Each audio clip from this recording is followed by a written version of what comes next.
अस्सलामुअलैकुम, welcome back to my new video. कैसे हैं आप? उम्मीद करती हूँ ठीक होंगे। अल्हम्दुलिल्लाह मैं भी ठीक हूँ। तो ये फ्राइडे का दिन और सुबह-सुबह का टाइम है। यहाँ पे मैं गूँध रही हूँ आटा। वैसे मोस्टली मैं आटा जो है ना, अगर रात के लिए हो भी ना और मुझे पता हो कि सुबह गूँधना पड़ेगा तो मैं रात ही गूँधती हूँ आटा। फ्रेश आटा गूँध के ना ये मुझसे रोटी नहीं बनाई जाती। और वैसे भी अगर हो ना कि आटा गूँधने वाला है और साथ ही रोटी भी बनानी है तो फिर मुझे ना बहुत मुश्किल लगता है।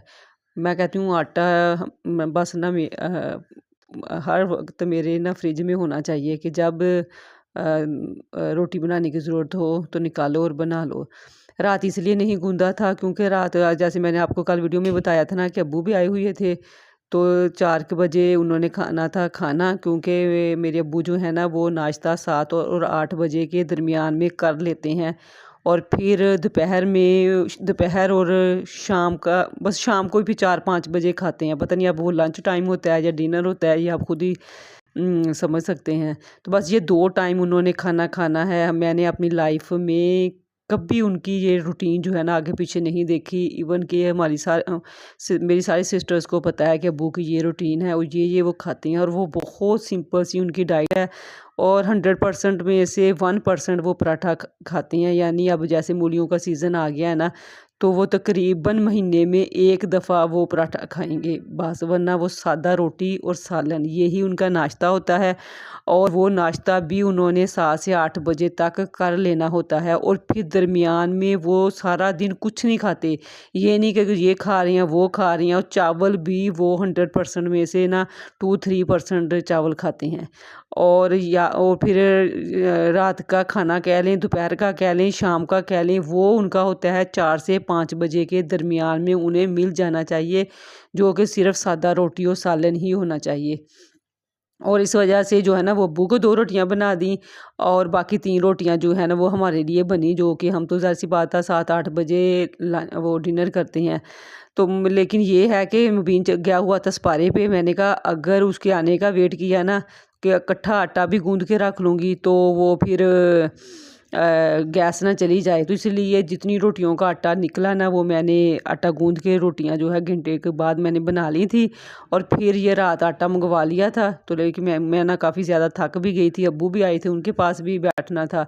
तो फिर मैंने कहा चले ना आटा सुबह उठ के नमाज़ वगैरह पढ़ने के फ़ौरन बाद गूँध लिया मैंने आटा। और ये है उसके बाद फिर अब्बू को मैंने खाना दे दिया था और साथ ही मैंने भी बना लिया पराठा। लेकिन ये है कि मैंने बना तो लिया, बाद में जब मैं खाने लगी ना तो मैं तो यूज़्ड टू नहीं हूँ कि 7-8 बजे खा लूँ। तो ये अब्बू ने जब खा लिया तो 9 साढ़े 9 का यहाँ पे टाइम है। मेरा पराठा भी ठंडा हो गया था लेकिन फिर गैस नहीं थी, मजबूरन मुझे यही खाना पड़ा।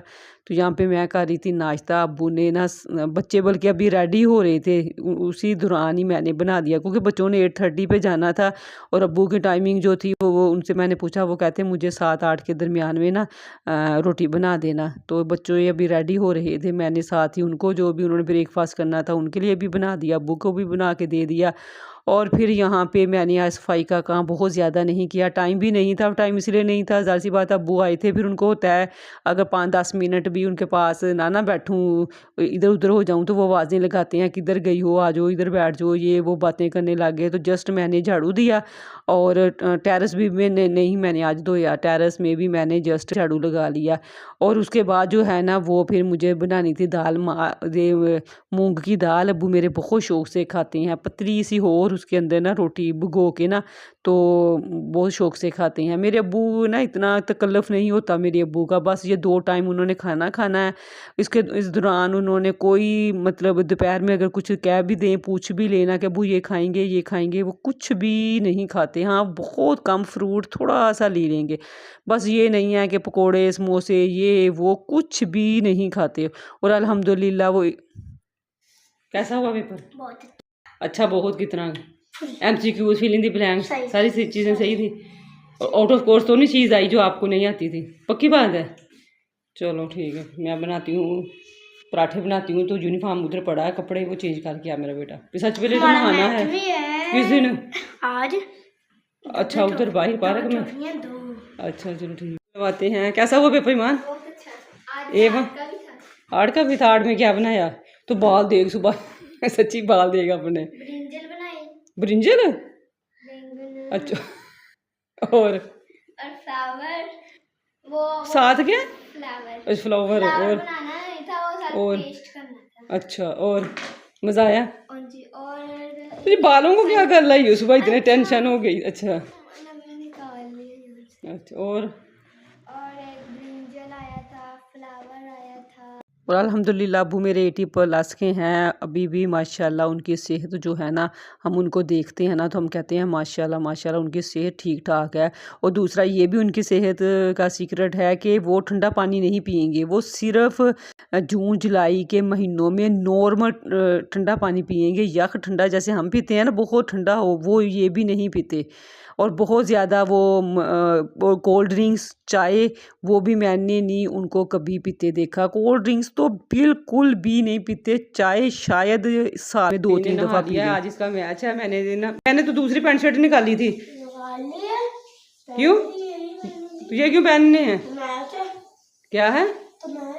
तो मैंने कहा भी था कि पैंट शर्ट वो पहन लेते और फिर बाद में जुम्मा पढ़ के ये पहन लेते। कब है मैच? बाद कितनी देर बाद? बस जुम्मा हुआ। तो सारे बच्चे यही पहन के, यही ग्रीन ही पहन के जाएंगे जुम्मा पढ़ने?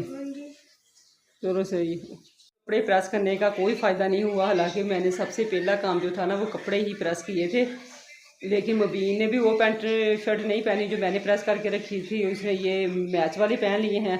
और ये ईमान जो है ना, इसने ये भी कहती है कि ईमान जो है इसके भी मैंने दूसरा ट्राउज़र शर्ट निकाल के रखी थी, तो ये कहती है मैंने ये पहनने हैं। तो मैंने कहा मैं किचन में बिज़ी हूँ, तो चलो करके फिर नहा के पहन लेना, ठीक है। और ये जो इस्त्री है ना 3 से आगे ना करना, चलो फिर।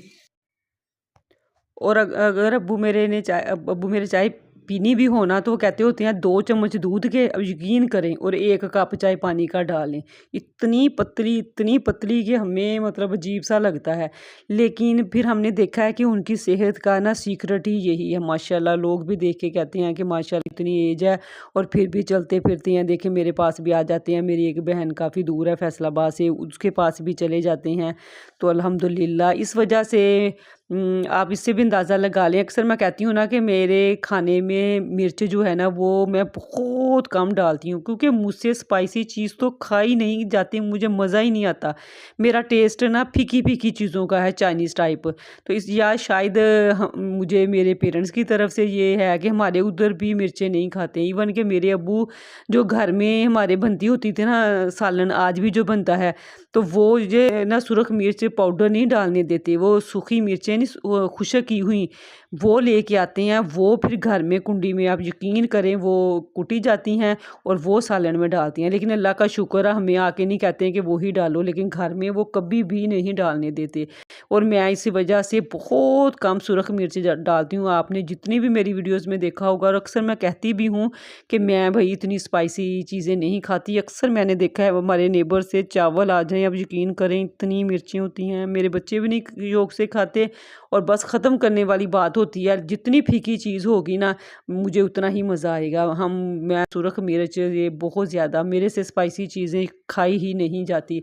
इवन कि जब मैं यूनिवर्सिटी कॉलेज में होती थी ना, तब भी लड़कियां क्या करती थी, समोसे या दही बड़े लिए ना, धड़ाधड़ उसमें सुरख मिर्च की वो जो लिक्विड सा बनना होता था वो डाल रही होती थी। मैंने कभी भी नहीं डाला। ये पराठे जो है रेडी हो गए, बच्चों को देती हूँ पराठे। उससे पहले दाल जो है ना वो मैंने रख दी है।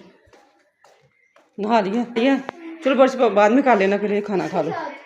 दूंगी ना, ये चटनी लेके आती हूँ। और आज भी अगर मैं ये चीज़ें खाऊं ना, समोसा वगैरह कभी कभार, तो मैं ना सिर्फ केचप या मीठी चटनी के साथ खाती हूँ। ये ज़्यादा मिर्च वाली चटनी जो है ना वो मैं नहीं खाती। अल्लाह का शुक्र है, इसी वजह से कभी कोई मैदे का मसला नहीं है, कोई अल्सर नहीं है, कोई पिंपल नहीं है फेस पे। तो मेरा कहने का मतलब ये है कि हमें खुद अपनी सेहत का ख्याल रखना चाहिए, ना कि हम कहें कि हम। और अक्सर मैंने देखा है कि जो लड़कियाँ ज़्यादा स्पाइसी चीज़ें खाती हैं ना, उनकी स्किन भी ख़राब है, उनके जी मैदे का मसला है, अक्सर टीन एज लड़कों को मैदे के मसले हुए हैं कि जी मैदा बंद हो गया, ये हो गया, वोमिटिंग आ गई। अल्लाह का लाख लाख शुक्र है, मैं अपने बच्चों को भी ऐसे यूज़ किया हुआ है। जब मेरी शादी हुई ना, मेरे इन लॉज में इतनी स्पाइसी चीज़ें खाते थे कि उनका सालन रेड हुआ होता था। लेकिन अब अल्लाह का शुक्र है, उनमें भी थोड़ी सी अवेयरनेस आ गई है। वो पहले से तो कम हो गई हैं, लेकिन मेरे से तो वो फिर भी तेज़ ही खाते होंगे। और मेरे हस्बैंड का यही होता था कि फीकी है, फलां चीज़ फीकी है, लेकिन करते करते करते करते फिर जब बच्चे हुए तो उनको भी था कि बच्चे ऐसे नहीं खाएंगे, तो बच्चों की वजह से भी मुझे थोड़ा ना फीका रखना पड़ता था, तो वो कुछ नहीं कहते थे। फिर आस्ता आस्ता वो भी मुझे लगता है यूज़ टू हो गए थे। तो बस मैं खुद बहुत फीकी चीज़ें खाती हूँ। ये देखें, मैंने थोड़ी सी नमक मिर्च और हल्दी जो है ना वो दाल बॉयल करते वक्त डाली थी, लेकिन अब ये देखें आपको कुछ नज़र नहीं आ रही होगी, हालांकि इसमें मैं बिल्कुल थोड़ी सी डाली है। तो ये है हमारा टेस्ट। लेकिन मैंने एक दफ़ा यूट्यूब पे वीडियो देखी, आप यकीन करें, अब उस मैं ना उनका नाम नहीं लूँगी, वो उसने 3 चम्मच भर-भर के डाले और मैं बस ये देखिए इतनी सी मिर्च मैंने डाली और इससे भी कम मैंने दाल में डाली होगी। वरना लोग 1 2-2 टीस्पून क्या बड़ा चम्मच तक वो जो मतलब ये जो कुकिंग वाला चम्मच है ना, उसी में डाल रही होती हैं, या उसी डिब्बे के ढक्कन में इतनी ज़्यादा मिर्चें, सब्ज़ भी, काली भी। लेकिन आप यकीन करें, मैं तो इतनी स्पाइसी चीज़ें मेरे से खाई ही नहीं जा